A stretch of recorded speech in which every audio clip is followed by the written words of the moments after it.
Assalamualaikum warahmatullahi wabarakatuh.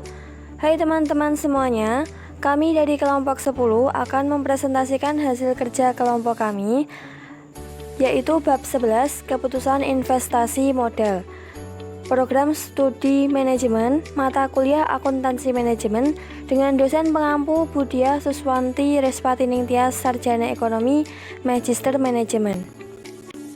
Sebelum ke materi, perkenankan kami memperkenalkan anggota kelompok kami.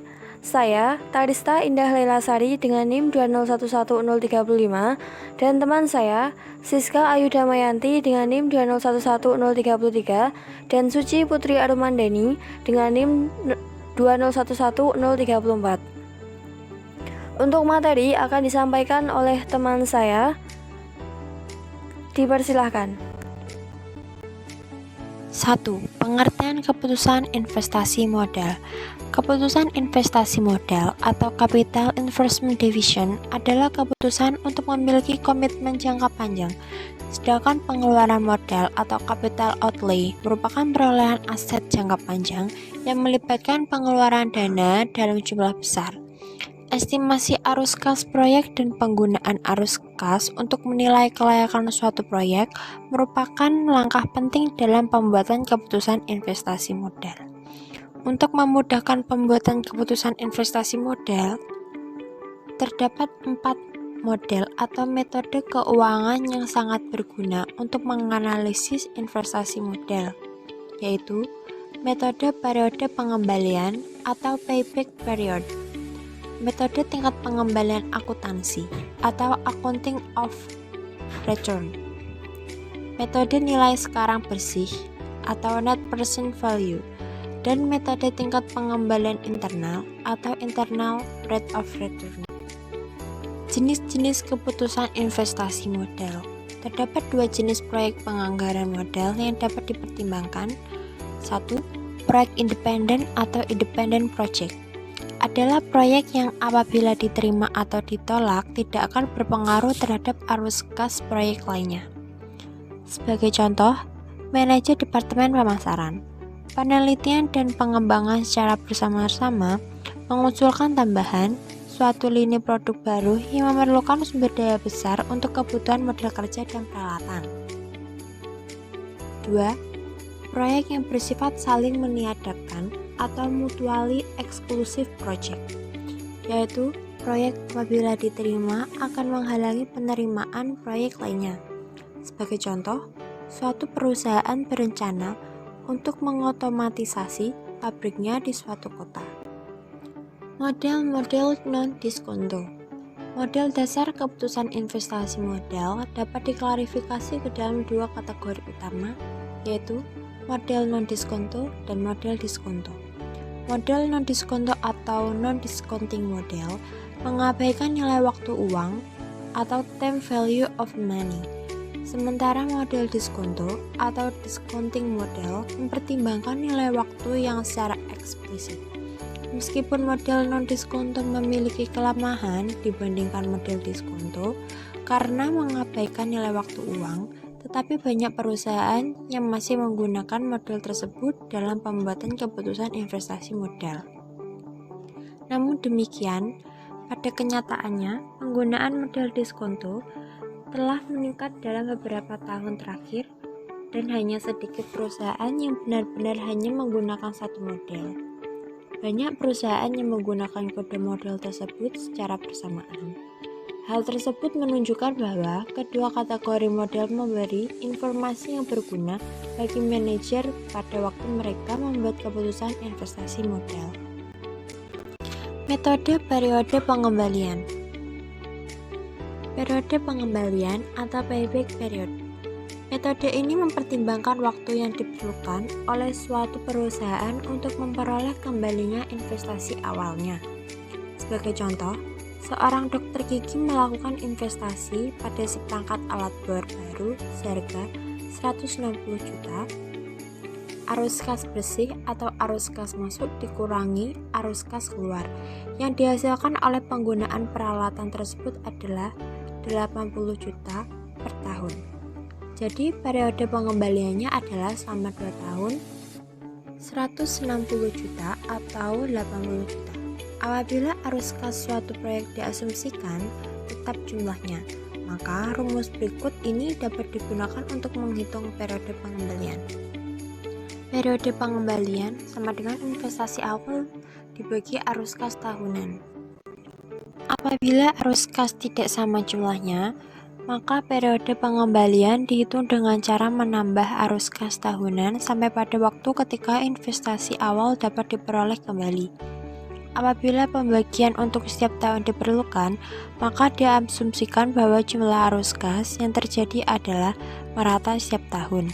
Sebagai contoh, sebuah fasilitas baru mesin cuci mobil memerlukan investasi sebesar 200 juta dan memiliki umur 5 tahun dengan ekspektasi arus kas bersih tahunan sebagai berikut: 60 juta, 80 juta, 100 juta, 120 juta, dan 140 juta.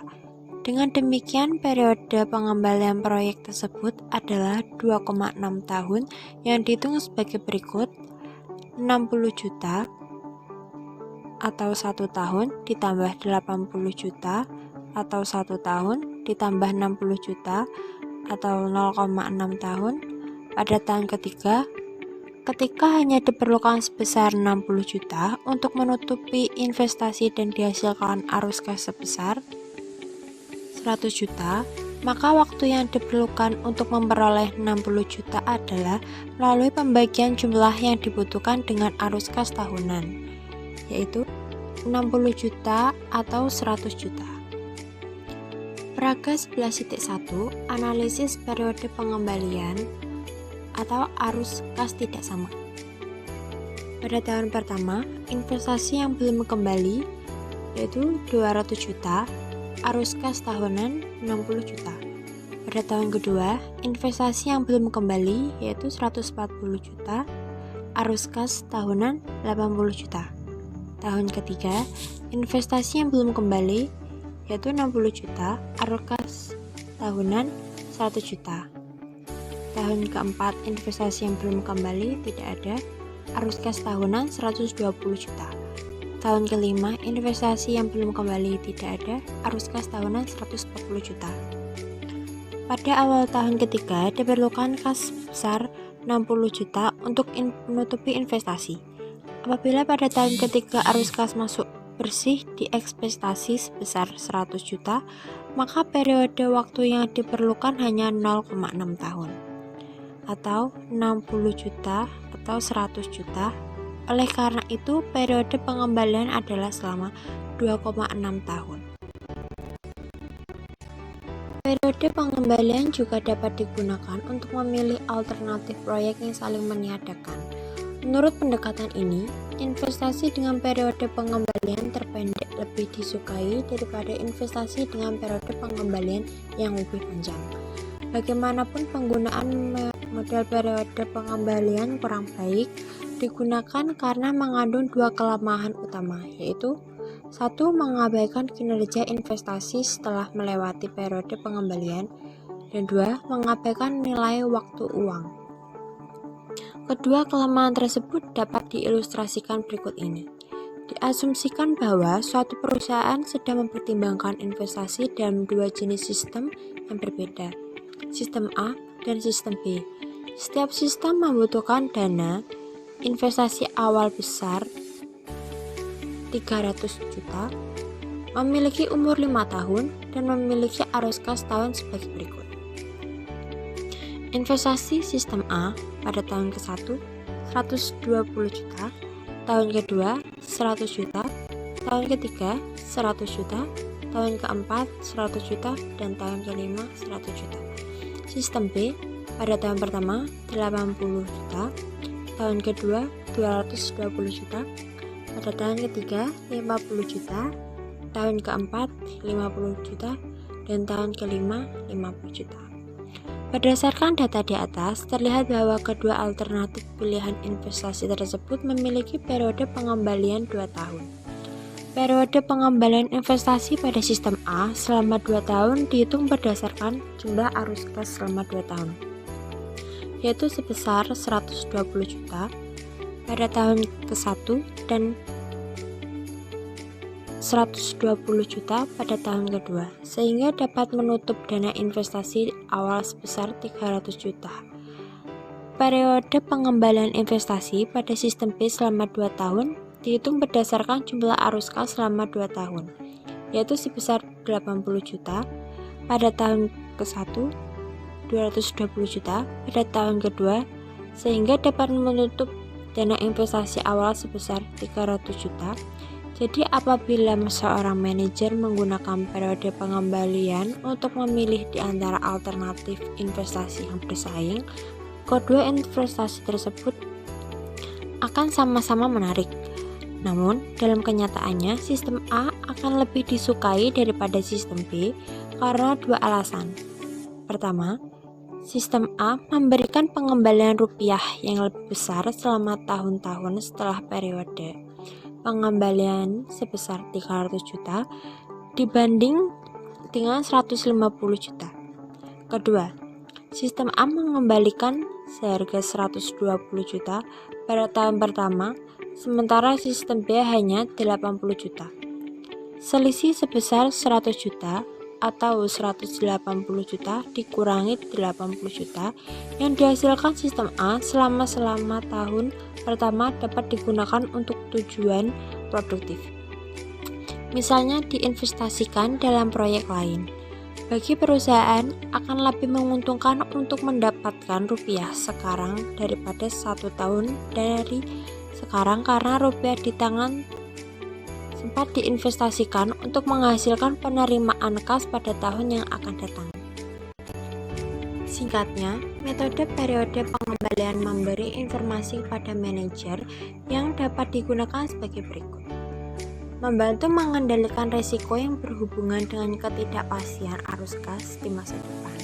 Membantu meminimalkan dampak investasi terhadap masalah likuiditas perusahaan. Membantu mengendalikan risiko keuangan. Membantu mengendalikan pengaruh investasi terhadap ukuran kinerja.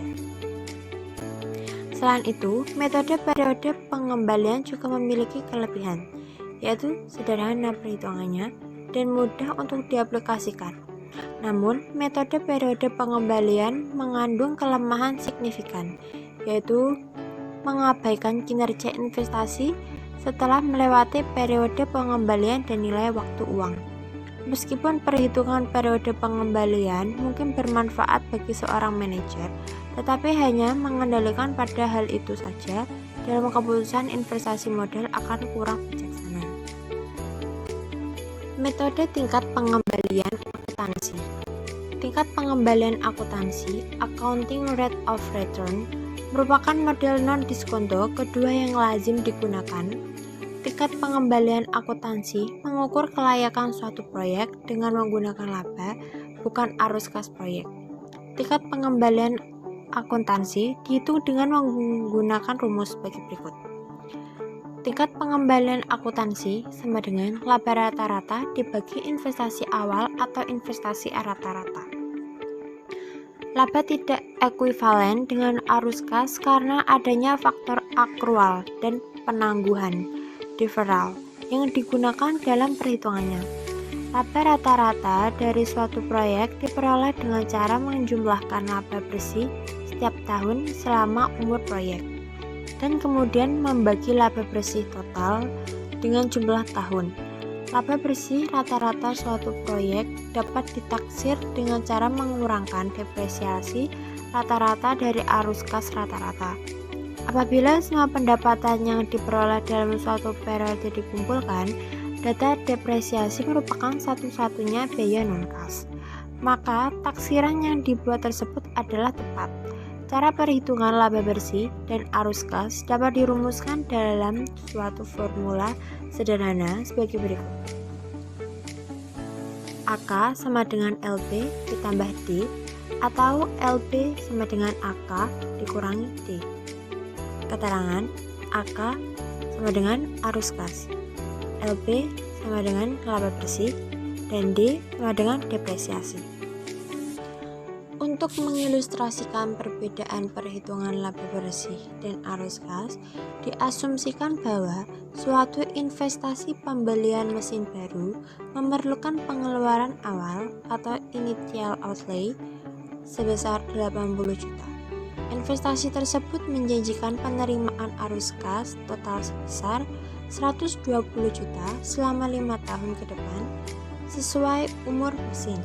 Berdasarkan data tersebut, maka dapat dihitung laba bersih dan arus kas sebagai berikut. Investasi dapat didefinisikan sebagai investasi awal atau sebagai investasi rata-rata. Sebagai contoh, I adalah investasi awal dan S adalah nilai sisa, dan diasumsikan bahwa instansi dikonsumsi secara merata. Maka investasi rata-rata dapat didefinisikan sebagai berikut. Investasi rata-rata sama dengan I ditambah S dibagi 2. Model-model diskonto. Metode net present value atau nilai sekarang bersih merupakan selisih antara nilai sekarang arus kas masuk dan nilai sekarang arus kas keluar yang berhubungan dengan suatu proyek. Persamaan satu berikut ini dapat menjelaskan tentang definisi NPV. Berikut ini ditunjukkan ilustrasi tentang pengertian NPV untuk memberikan gambaran secara jelas. Sebagai contoh, PT Berlian Indah sedang mengembangkan komponen baru untuk tablet PC yang diyakini lebih unggul dibandingkan dengan produk yang sudah ada di pasar. Manajer pemasaran tertarik dengan prospek produk tersebut setelah menyelesaikan studi pasar secara mendalam, yang mengungkapkan bahwa pendapatan kas tahunan diharapkan mencapai 300 juta. Tablet PC memiliki proyeksi siklus hidup selama 5 tahun. Peralatan yang membuat tablet PC akan membutuhkan biaya sebesar 640 juta. Setelah 5 tahun, peralatan tersebut dapat dijual dengan harga 80 juta. Di samping peralatan, modal kerja yang diperkirakan akan bertambah sebesar 80 juta karena meningkatnya persediaan dan piutang perusahaan berharap dapat memperoleh kembali investasi dalam modal kerja pada akhir umum proyek. Biaya operasi kas tahunan diperkirakan sebesar 360 juta dengan asumsi bahwa tingkat pengembalian yang diperlukan adalah 12%. Pada paragraf 11.2 terdapat analisis arus kas dan NPV. Langkah pertama, identifikasi arus kas. Langkah yang kedua, pendekatan 2A dan 2B, analisis NPV. Selanjutnya, metode internal rate of return didefinisikan sebagai tingkat bunga yang menentukan nilai sekarang dari arus kas masuk proyek sama dengan nilai sekarang dari biaya proyek tersebut. Dengan kata lain, IRR adalah tingkat bunga yang menjadikan NPV proyek sama dengan 0. Arus kas seragam. Untuk mengilustrasikan perhitungan IRR dalam situasi multi periode, diasumsikan bahwa suatu perusahaan memiliki peluang investasi sebesar 240 juta pada suatu teknologi yang akan menghasilkan arus kas masuk bersih sebesar 99.900.000 pada setiap akhir tahun selama 3 tahun. IRR adalah tingkat bunga yang menyamakan nilai sekarang dari 3 penerimaan kas sebesar 99.900.000 dengan investasi sebesar 240.000. Sebagai contoh, faktor diskonto pada investasi perusahaan di atas adalah 2,402 atau 240 juta dibagi 99.900.000. Apabila unsur investasi tersebut adalah 3 tahun, selanjutnya harus ditemukan baris ketiga pada tabel 2 dan kemudian bergerak di sepanjang baris tersebut sampai ditemukan angka 2,402. Tingkat bunga yang berhubungan dengan 2,402 adalah 2%. Sebagai ilustrasi, diasumsikan bahwa arus kas masuk tahunan yang ditaksir oleh perusahaan adalah sebesar 102 juta. Faktor diskonto adalah 2,353 atau 240 juta dibagi 102 juta, ditemukan bahwa faktor diskontonya adalah 12% dan 14%. Kemudian terdapat arus kas tidak seragam. Untuk mengilustrasikan solusi dengan teknik coba-coba, diasumsikan bahwa investasi 20 juta pada sistem PC menghasilkan penghematan aktivitas klerikal sebesar 12 juta dan 14.400.000 per tahun selama 2 tahun. IRR-nya adalah tingkat bunga yang menyamakan nilai sekarang dari kedua arus kas masuk sama dengan 20 juta. Diasumsikan bahwa percobaan dengan tingkat bunga yang pertama adalah 18% dengan menggunakan I sama dengan 0,18. Tabel 1 menghasilkan faktor diskonto berikut 0,847 pada periode pertama dan pada periode kedua 0,718. Faktor diskonto ini menghasilkan nilai sekarang pada kedua arus kas masuk sebagai berikut. Apabila P lebih besar daripada 20 juta, berarti tingkat bunga yang ditetapkan terlalu rendah. Oleh karena itu, perlu digunakan tingkat bunga yang lebih tinggi. Apabila coba-coba berikutnya adalah dengan tingkat bunga 20%, maka akan diperoleh hasil sebagai berikut. P sama dengan 0,833 kali 12 juta ditambah 0,694 dikali 14.400 ribu sama dengan 19.990.000. Pasca audit proyek modal, salah satu elemen kunci dalam proses investasi modal adalah analisis lebih lanjut terhadap proyek modal segera setelah diimplementasikan. Analisis ini disebut sebagai pasca audit atau post audit.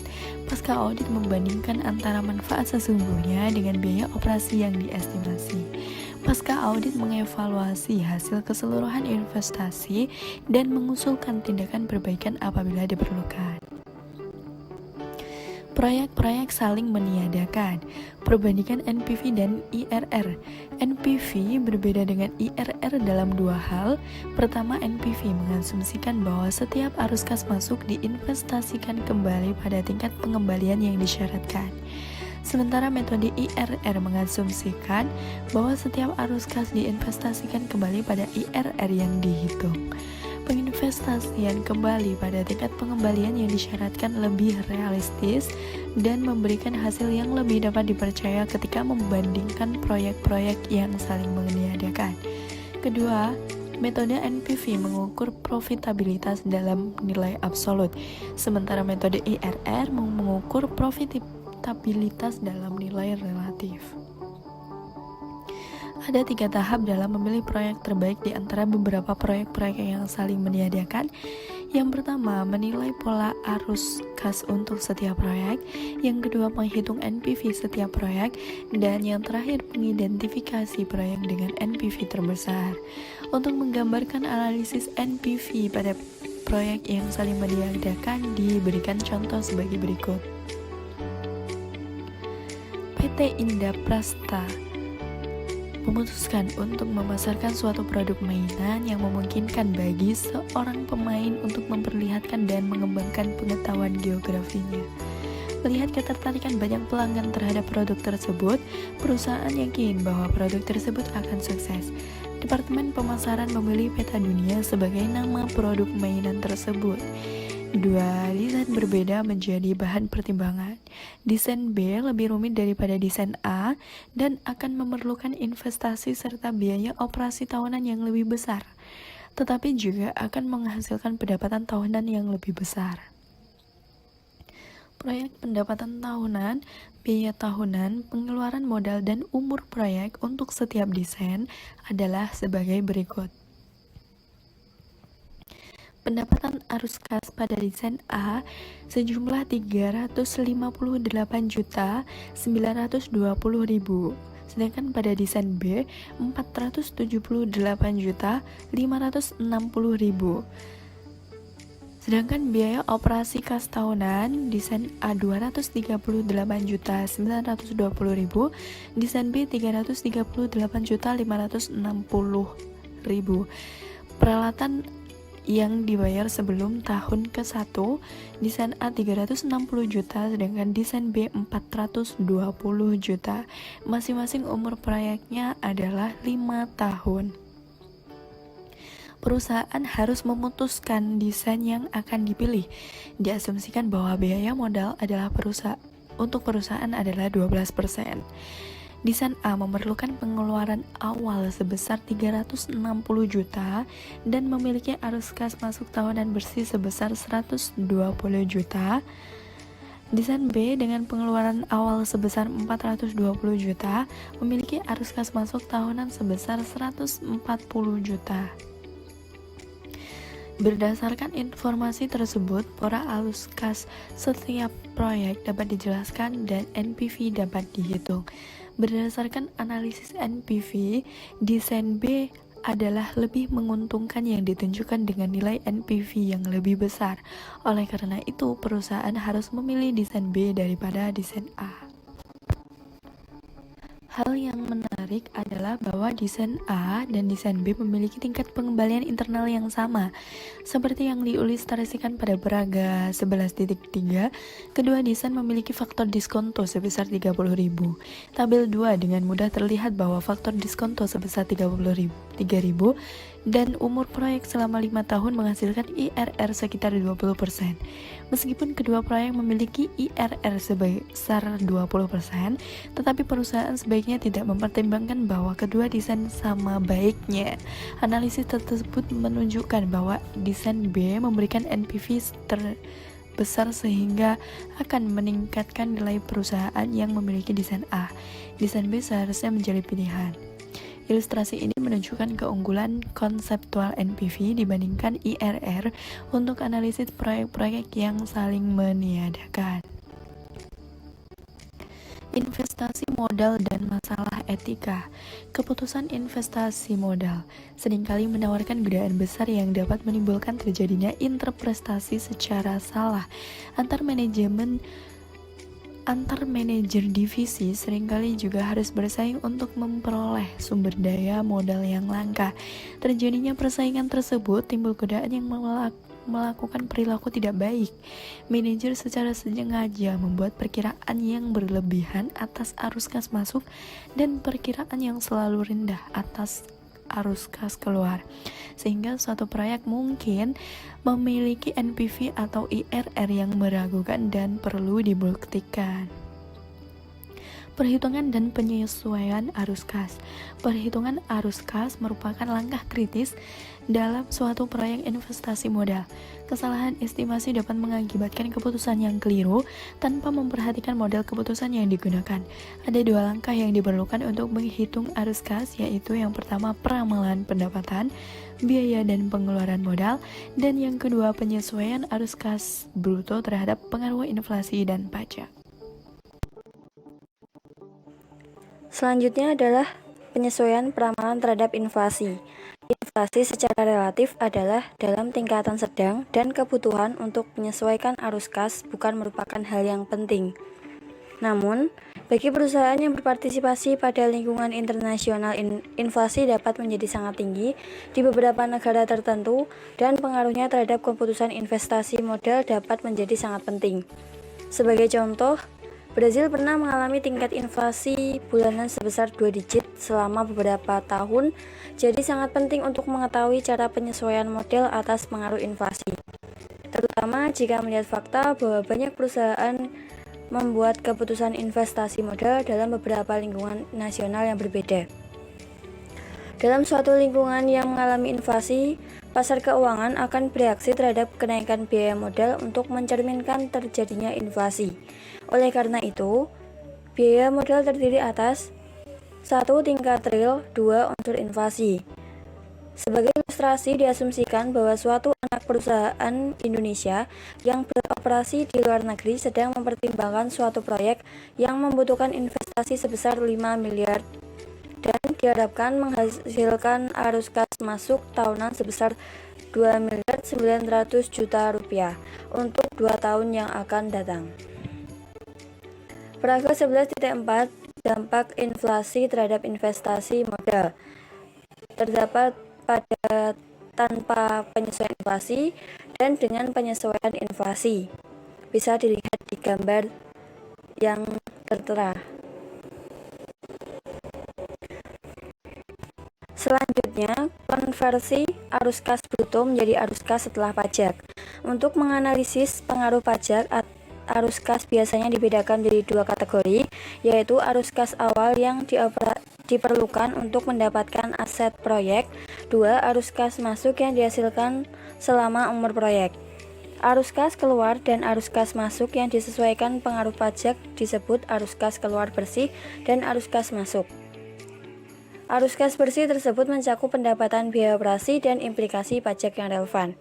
Arus kas setelah pajak tahun 0. Arus kas keluar bersih pada tahun 0 adalah selisih antara biaya awal proyek dengan setiap arus kas masuk yang secara langsung berhubungan dengan biaya awal proyek. Biaya bruto proyek terdiri atas beberapa hal seperti biaya tanah, biaya peralatan.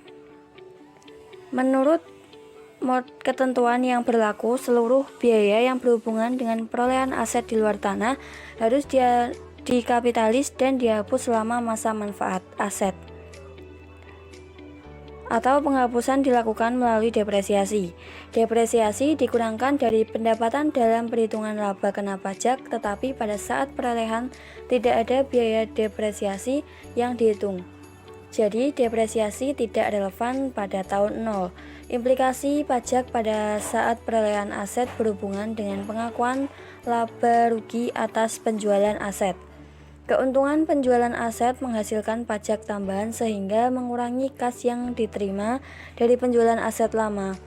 Di pihak lain, kerugian merupakan biaya non-kas yang mengurangi laba kena pajak, sehingga menghasilkan penghematan pajak. Akibatnya penerimaan kas dari penjualan aset lama meningkatkan sebesar penghematan pajak. Perhatikan contoh berikut ini. PT Cantika menggunakan dua jenis mesin, yaitu mesin A dan mesin B, untuk memproduksi salah satu produknya. Manajemen ingin mengetahui investasi bersih yang diperlukan untuk mendapatkan mesin baru tersebut. Jika mesin baru diperoleh, mesin yang lama akan dijual. Penghapusan mesin lama, model mesin A nilai buku 200 juta, harga jual 260 juta. Mesin B nilai buku 500 juta, harga jual 400 juta. Perolehan mesin baru, biaya pembelian 2.500.000.000 juta, biaya angkut 20 juta, instalasi 200 juta, model kerja tambahan 180 juta, dan total keseluruhan 2.900.000.000 juta. Investasi bersih dapat ditentukan dengan menghitung penerimaan bersih dari penjualan mesin lama dan mengurangkan penerimaan tersebut dari biaya perolehan mesin baru. Penerimaan bersih ditentukan dengan memperhitungkan dampak pajak terhadap penjualan dan penyesuaian terhadap penerimaan bruto yang terjadi. Dampak pajak dapat dinilai dengan mengurangkan nilai buku dari harga jual. Apabila selisihnya positif, maka perusahaan mengalami keuntungan dan akan terkena pajak. Uang yang akan diterima dari penjualan akan dikurangi dengan sejumlah pajak. Di pihak lain, apabila selisihnya negatif, perusahaan akan mengalami kerugian non-kas. Kerugian non-kas ini memiliki implikasi terhadap kas. Kerugian tersebut dapat dikurangkan dari pendapatan dan sebagai akibatnya dapat melindungi pendapatan kena pajak, sehingga pajak dapat dihemat. Jadi, kerugian menghasilkan arus kas masuk yang sama dengan pajak yang dihemat. Berdasarkan penerimaan bersih tersebut, investasi bersih dapat dihitung sebagai berikut.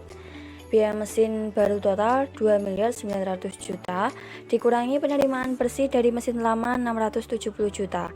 Investasi bersih adalah 2.230 juta. Arus kas setelah pajak, umur proyek. Di samping menentukan pengeluaran tunai awal, manajer juga harus mengestimasi arus kas setelah pajak tahunan yang dihadapkan selama umur proyek. Jika proyek menghasilkan pendapatan, maka sumber utama arus kas adalah dari aktivitas operasional. Arus kas masuk operasional dapat diperkirakan laporan laba rugi proyek. Praga 11.5 Pengaruh pajak dari penjualan mesin A dan mesin B. Mesin A laba rugi 60 juta, mesin B 100 juta, dan laba rugi bersih 40 juta. tarif pajak 0,25, penghematan pajak 10 juta. A. Harga jual dikurangi nilai buku adalah 260 juta dikurangi 200 juta. B. Harga jual dikurangi nilai buku adalah 400 juta dikurangi 500 juta. Harga jual mesin A 260 juta, harga jual mesin B 400 juta, penghematan pajak 10 juta, penerimaan bersih 670 juta. Arus kas setelah pajak tahunan merupakan jumlah dari laba proyek setelah pajak dan biaya non-kas. Jika dinyatakan dalam rumus sederhana, maka perhitungan tersebut dapat dinyatakan sebagai berikut. Arus kas setelah pajak sama dengan laba bersih setelah pajak ditambah biaya non-kas. AK sama dengan LB plus NK. Diasumsikan bahwa perusahaan berencana untuk membuat suatu produk baru yang memerlukan peralatan baru senilai 800 juta. Produk baru tersebut diharapkan akan meningkatkan pendapatan tahunan perusahaan sebesar 600 juta. Biaya bahan, biaya tenaga kerja, dan biaya operasi kas lainnya adalah sebesar 250 juta per tahun. Peralatan baru memiliki umur manfaat selama 4 tahun dan akan didepresiasi atas dasar metode garis lurus. Mesin tersebut tidak akan memiliki nilai sisa pada akhir tahun keempat. Laporan laba rugi untuk proyek ini adalah sebagai berikut. Pendapatan kas 600 juta dikurangi biaya operasi kas 250 juta, biaya depresiasi 200 juta, laba sebelum pajak 150 juta, pajak 25% 37 juta 500 rupiah, dan laba bersih 112 juta 500.000 rupiah. Arus kas dari laporan laba rugi dihitung sebagai berikut. AK sama dengan LB plus NK sama dengan 112 juta 500.000 rupiah ditambah 200 juta sama dengan 312 juta 500.000 rupiah.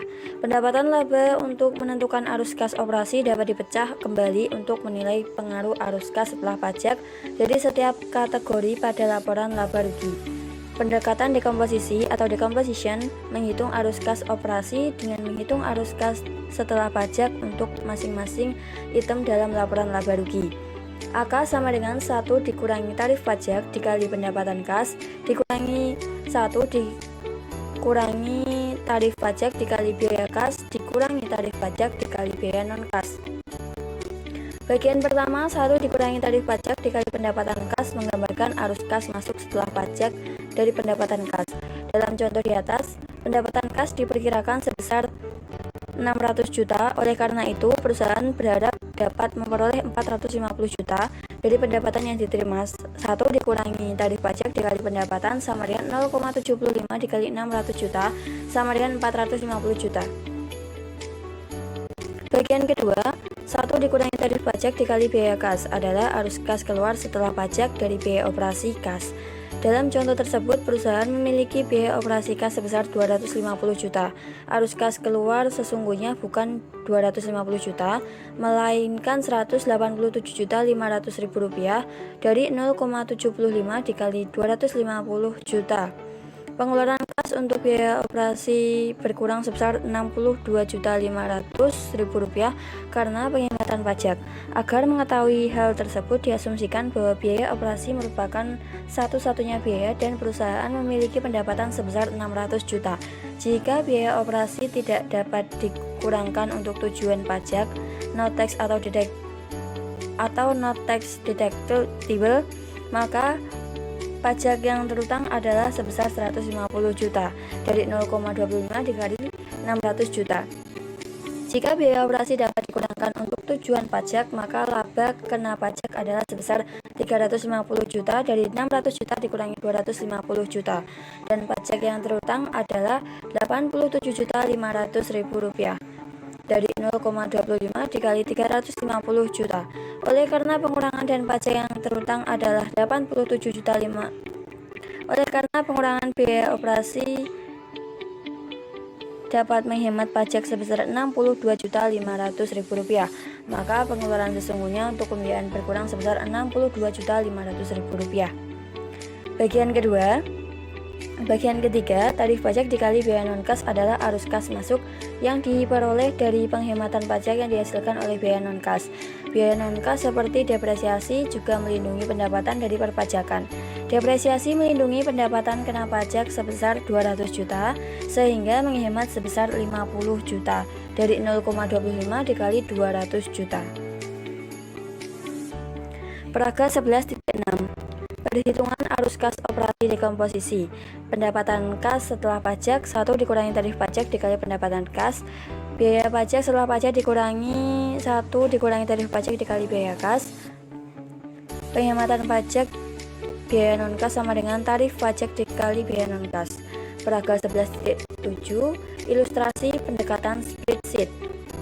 Pada tahun 1, 2, dan 3, perhitungan 1 min T P dikali P min 1 min T dikali K dan T N K dan AK perhitungannya sama. Dari tahun ke-1 450 juta kolom pertama dan kolom kedua 187.500 dan kolom ketiga 50 juta dan kolom ketiga 312.500.000 rupiah.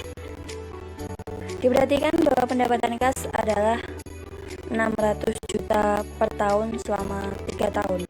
Biaya kas adalah 250 juta dan depresiasi tahunan adalah 200 juta. Karakteristik kedua komposisi adalah kemampuannya untuk menghitung dampak kas setelah pajak atas dasar item per item. Sebagai contoh, diasumsikan bahwa suatu perusahaan sedang mempertimbangkan suatu proyek dan tidak yakin dengan metode depresiasi yang akan digunakan.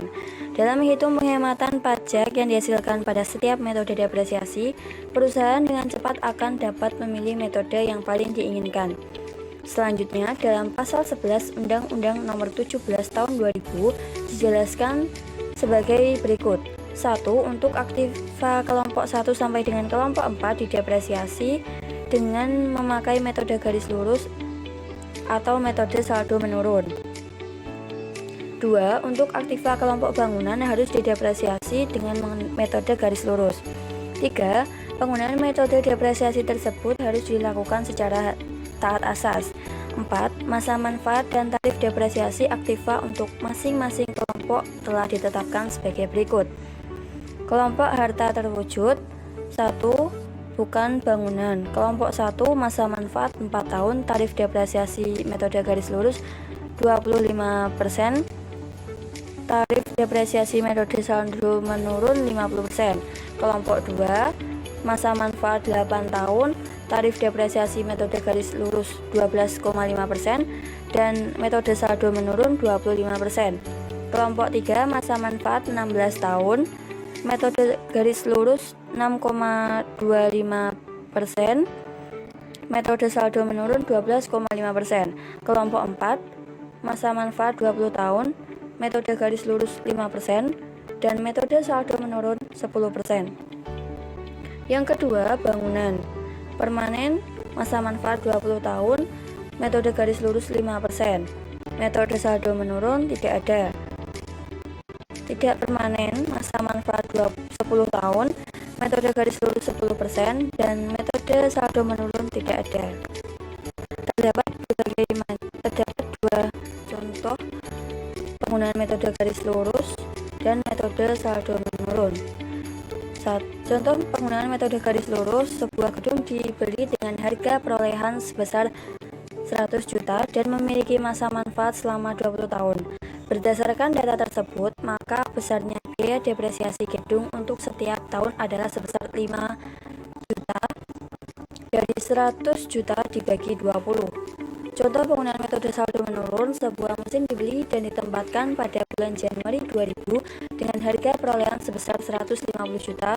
Masa manfaat mesin tersebut adalah 4 tahun, tarif depresiasi 50%. Berdasarkan data tersebut, maka perhitungan depresiasinya adalah sebagai berikut. Tahun harga perolehan nilai buku 150 juta. Tahun 2000 tarif 50%, depresiasi 75 juta, nilai buku 75 juta. Tahun 2001 tarif 50%, depresiasi 37.500.000 rupiah, nilai buku 37.500.000 rupiah. Tahun 2002 tarif 50%, depresiasi 18.750.000, nilai buku 18.750.000 rupiah. Tahun 2003, tarif depresiasi sekaligus depresiasi 18.750.000 rupiah, nilai buku 0. Sekian presentasi dari kelompok kami. Apabila ada salah kata dalam penyampaian materi, kami mohon maaf yang sebesar-besarnya. Saya akhiri. Wassalamualaikum warahmatullahi wabarakatuh. Terima kasih buat kalian yang sudah menonton. Jangan lupa like ya.